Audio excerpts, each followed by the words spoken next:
Salve, meus confederados! Você está no mundo de ideias e no vídeo de hoje nós falaremos sobre alguns problemas que existem dentro da igreja cristã, no Brasil e no mundo.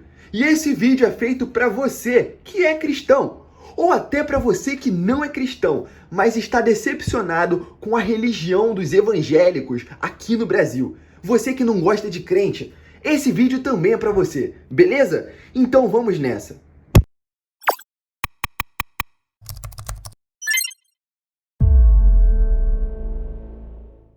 No último episódio, nós falamos sobre anjos. E lá eu comento com você como que eles são e para que eles servem. E se você ainda não viu, eu recomendo você dar uma olhadinha assim que esse vídeo acabar, beleza? O que eu vou falar daqui em diante vai servir para dois tipos de pessoas.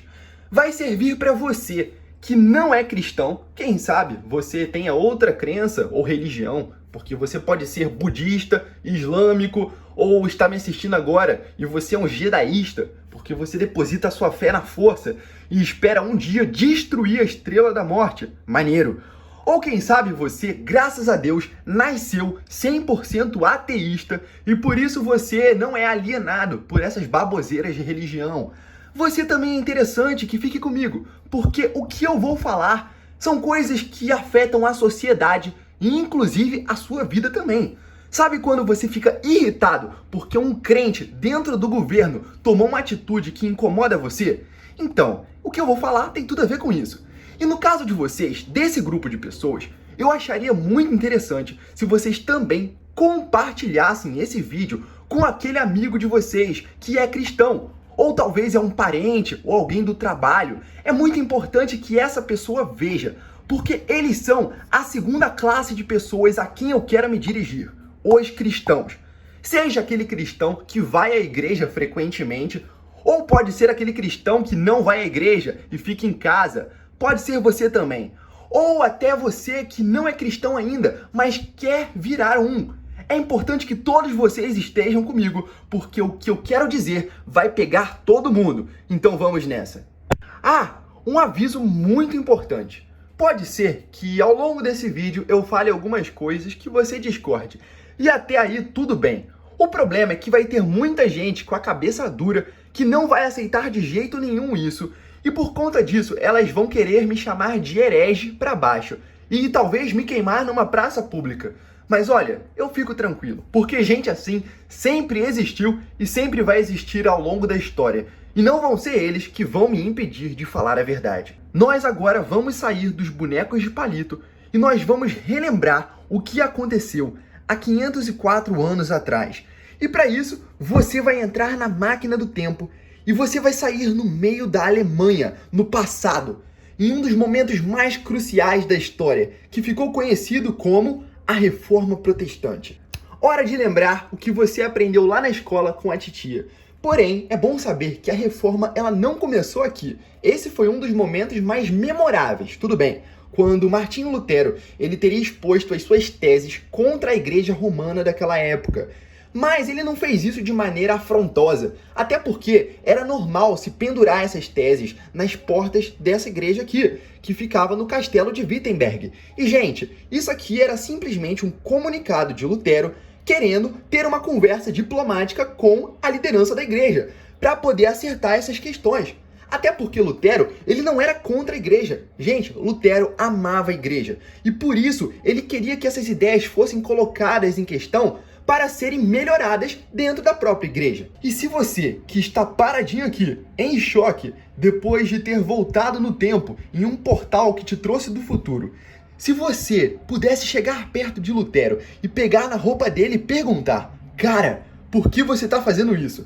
Eu tenho certeza que Lutero responderia para você que essa atitude é simplesmente porque ele queria uma igreja mais parecida com aquilo que o fundador da igreja, ou seja, o próprio Jesus Cristo, ele queria. Só que naquele tempo estava tudo confuso e deturpado. E é por isso que ele viu essa necessidade de mudança dentro da igreja. E a igreja, logo em seguida, decidiu convocar Lutero para se explicar o porquê dele estar pendurando tamanha heresia na porta da igreja, que feria tanto os princípios da época, dos cristãos poderosos.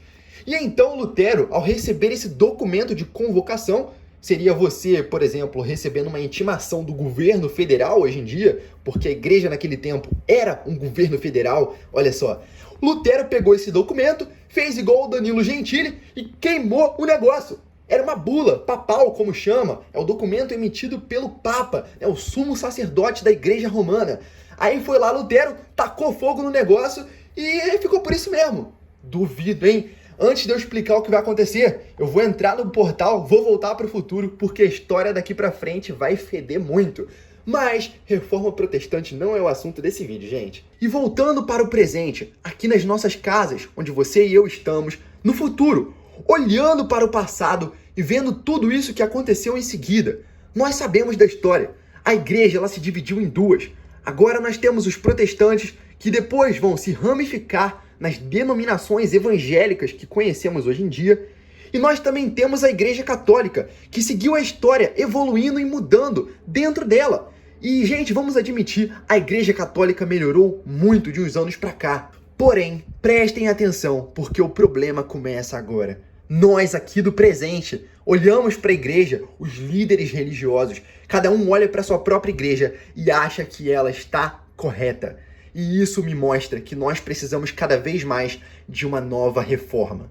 E agora que eu sou chamado de herege, simplesmente porque eu mencionei uma nova reforma dentro da igreja.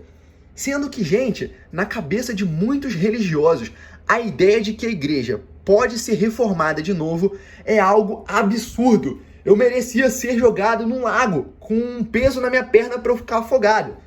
Só que vamos lá. Quem pensa assim tem uma ideia muito falsa de que a igreja ela alcançou uma perfeição absoluta, ao nível do céu.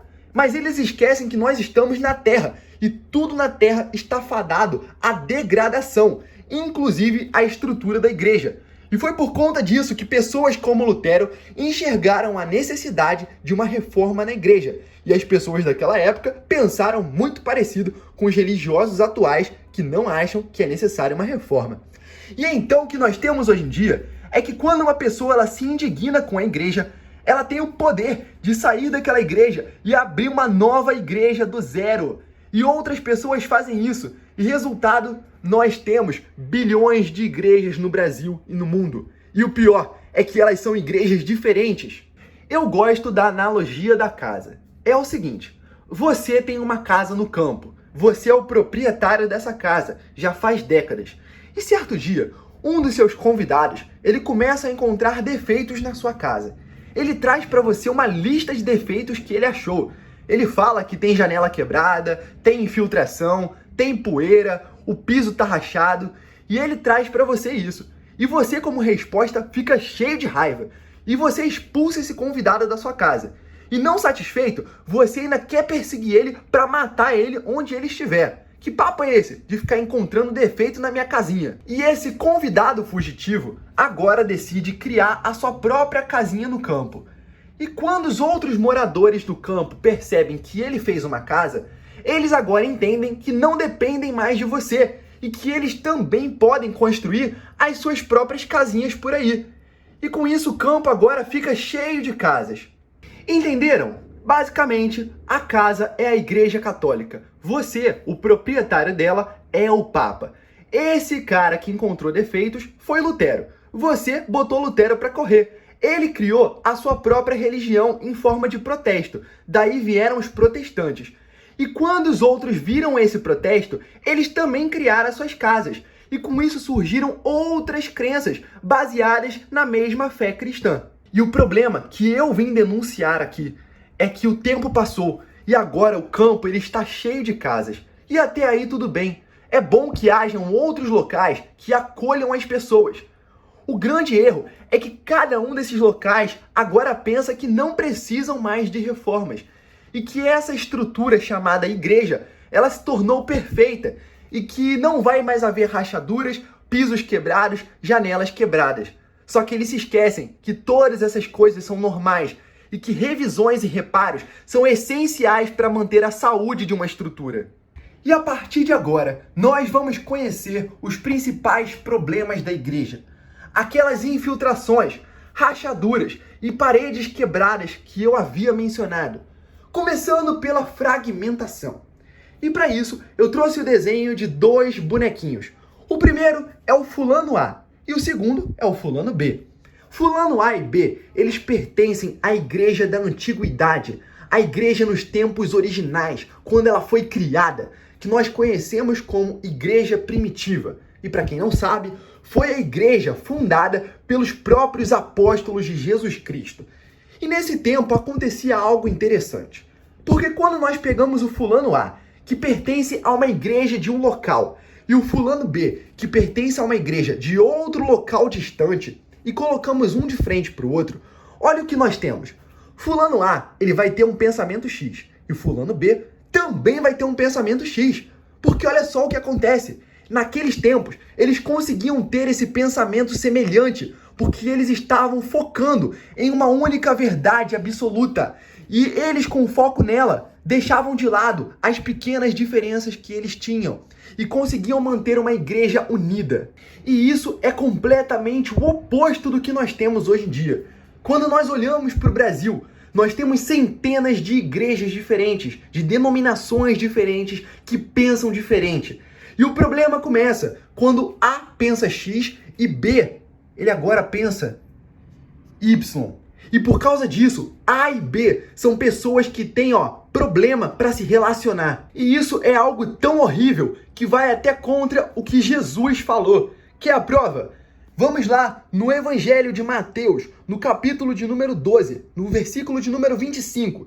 Jesus Cristo fala que uma casa dividida, ela não subsiste, porque a divisão, ela não é boa para a sobrevivência. E quando nós vemos o Brasil com uma igreja A, B, C, D, e aí o Juquinha, que não concorda com o B, ele abre a igreja para o fulano C, que agora ele vai pensar W, que é diferente de Y e de X. Isso vai criar discórdia entre todas essas pessoas. E isso é qualquer coisa menos igreja. Em segundo lugar, o problema da separação. E esse é horroroso. Vamos lá. Uma breve história do cristianismo. Tudo começou com Adão e Eva. A gente estava lá no jardim. A gente não, né? Eles. Eu não era cobra. Eu sei que eles estavam lá e fizeram aquela burrada. E em seguida, depois na história veio Abraão, que Deus fez uma promessa para esse Abraão, que dele viria uma nação. E essa nação seria Israel. Por isso tem a estrelinha aqui em cima. E de Israel viria o povo judeu, de onde veio Jesus, que também era judeu. Só que Jesus, ironicamente, foi rejeitado pelos judeus. E então Jesus decidiu pegar a sua mensagem e passar ela para os não-judeus, conhecido como gentios. E para isso ele usou um homem chamado Paulo, que era um judeu que deixou de ser judeu. Mas na lei ele ainda era judeu. Por isso ele está com a estrelinha aqui na cabeça. E também a cruz, porque além de judeu, ele também agora é um apóstolo de Jesus, um entregador da mensagem do evangelho. E essa mensagem foi entregue a todos os não-judeus, como você, eu e o fulano. E o problema da separação, ele começa quando nós, que viemos de um judeu chamado Jesus, nós cristãos passamos a desprezar os judeus. E então se levantou um muro entre cristãos e judeus, como se fossem dois separados. O judeu vai para o céu A e o cristão vai para o céu B. E que palhaçada é essa? Me diga. Se nós viemos de um povo judeu, a promessa foi dada para um judeu, e nós agora cuspimos no prato que nós comemos? E esse é um dos grandes problemas da igreja. E é por isso que nós cristãos precisamos urgentemente derrubar esse muro que existe entre judeus e cristãos. Afinal de contas, o tão admirado Paulo, que escreveu parte da Bíblia, ele era judeu também e cristão. Ele era os dois e não tem problema nenhum. E você que é cristão não precisa virar judeu. E você que é judeu não precisa virar cristão. Apenas derrubar esse muro que impede vocês dois de serem um só. E se aqui houve uma separação errada, em terceiro lugar, nós temos uma união errada. Quando a igreja e o Estado deveriam ser polos diferentes da sociedade, que se ajudam entre si, mas não se interferem, nós temos uma sociedade em que a igreja ela é construída dentro do Estado. Então a igreja interfere no Estado. E aí eu deixo uma pergunta. E quando o Estado começar a afetar a igreja, vai doer, não vai? E é por isso que nós precisamos rapidamente separar, dessa vez sim, construir um muro entre a igreja e o Estado. Ah, mas é bom ter um cristão dentro do governo. É claro que é, para ele representar o povo cristão. Mas não significa que ele tem que ser colocado por um pastor, uma espécie de nepotismo, da mesma forma que acontecia na época da igreja, na Reforma Protestante, quando papas escolhiam quem iam ser os próximos papas. Vocês acham isso legal? E por causa disso, quando alguém que é pastor ou padre entra para a política e essa pessoa faz uma besteira, como por exemplo ser cúmplice de um assassinato, e então essa pessoa agora, ela representa toda a igreja naquele crime e mancha a imagem da igreja para aqueles que estão do lado de fora, que agora olham para o cristianismo como se fosse uma sujeira. E isso é péssimo, horrível. E para cada um desses problemas existe uma solução. Se nós temos a fragmentação, do outro lado nós temos a união, uma igreja unida, sem diferença entre católicos e evangélicos e denominações como presbiterianos, assembleianos, batistas. Afinal de contas, somos um só povo. E falando nisso, não podemos rejeitar as nossas origens, que nos impedem de ser um povo com aqueles que foram o começo de tudo, os judeus. E por fim, não deixar que essa união suja entre a igreja e o Estado afete a imagem da igreja.